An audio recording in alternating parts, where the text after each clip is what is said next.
अंग क्या है? उत्सर्जन तंत्र। अब उत्सर्जन तंत्र का डिटेल पढ़ेंगे। हमारे शरीर में प्रत्येक समय कोई न कोई क्रियाएं होती रहती हैं, इसको कहते हैं उपापचय क्रियाएं, जो दो प्रकार की होती है, बनने वाली और बिगड़ने वाली, जिसके फलस्वरूप कुछ पदार्थ बनते हैं जो हमारे शरीर के लिए आवश्यक न होकर बल्कि वो नुकसानदेह होते हैं, हानिकारक होते हैं। ऐसे ही बेकार पदार्थ जो नुकसानदेह हमारे शरीर के लिए, उनको कहा जाता है उत्सर्जी पदार्थ, और उनको शरीर से बाहर निकालने की प्रक्रिया को कहा जाता है उत्सर्जन। जिस अंग के द्वारा निकाला जाता है उसको कहा जाता है उत्सर्जी अंग, और जो पदार्थ होता है उसको कहते हैं उत्सर्जी पदार्थ। और जिस अंग के द्वारा बना के निकाला जाता है, पूरे अंग का एक सिस्टम बन जाता है, उसी को कहा जाता है उत्सर्जन तंत्र कहा जाता है, एक सिस्टम बन गया। ठीक, तो मानव उत्सर्जन तंत्र में मुख्य एक जोड़ी गुर्दे होते हैं या किडनी, या उसको वृक्क कहते हैं। यह है दाहिनी किडनी, यह है बाईं किडनी। दाहिनी किडनी नीचे होती है, बाईं किडनी थोड़ा सा ऊपर होती है। दाहिनी तरफ लीवर होता है, इसलिए वो थोड़ा सा नीचे रहती है। ठीक, यह सेन के बीच के आकार की होती है, जिसकी लंबाई होती है 10 सेंटीमीटर और चौड़ाई होती है 5 सेंटीमीटर, मोटाई होती है 2.5 सेंटीमीटर। सब आधा करते जाना है, 5 का आधा 10 का आधा 5, 5 का आधा 2.5। ठीक ना। ये डार्क कत्थई कलर की होती है, ब्राउन कलर की होती है, डार्क ब्राउन कलर की। इन दोनों के ऊपर एक टोपी जैसी रचना होती है, जिसको कहा जाता है एड्रीनल ग्लैंड या सप्रारेनल ग्लैंड, हिंदी में कहा जाता है अधवृक्कक ग्रंथि। ठीक, किडनी एक आवरण से घिरी होती है, जिसको रीनल आवरण भी कहा जाता है। पोजीशन देख लो, या हमारी उदर गुहा में रेट्रोपेरिटोनियल कैविटी होती है। आगे जो गुहा होती है उसको कहा जाता है पेरिटोनियल गुहा, और उसके पीछे गुहा होती है उसको कहा जाता है रेट्रोपेरिटोनियल गुहा। तो रेट्रोपेरिटोनियल कैविटी में रीढ़ के दोनों ओर, रीढ़ में कहां? थोरैसिक कशेरुक जो है वर्टिब्री, वो 12वीं, और लंबर जो है ये तीसरी, 1 2 3 रहेगा। 12वीं थोरैसिक वर्टिब्री से लेकर कशेरुक से लेकर लंबर की तीसरी कशेरुक के बीच में, इसी बीच में किडनी रहती है।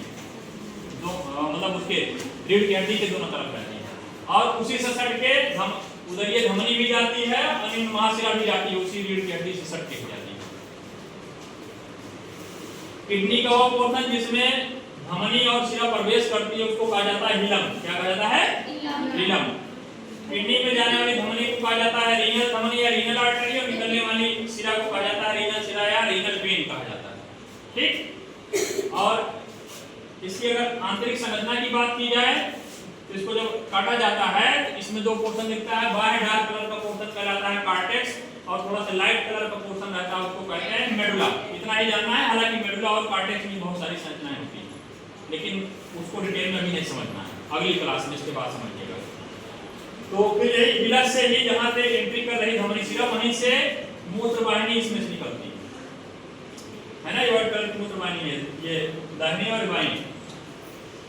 किडनी की संरचनात्मक और क्रियात्मक इकाई होती है नेफ्रॉन, या उसको वृक्काणु भी कहा जाता है। इंग्लिश में एक नाम उसका और है यूरिनिफेरस ट्यूब्यूल, जिसका मुख्य काम होता है जो धमनी से ब्लड जा रहा है, इसमें जो उत्सर्जी पदार्थ है उसको छान कर, मतलब ब्लड को साफ करना होता है, शुद्ध करना होता है।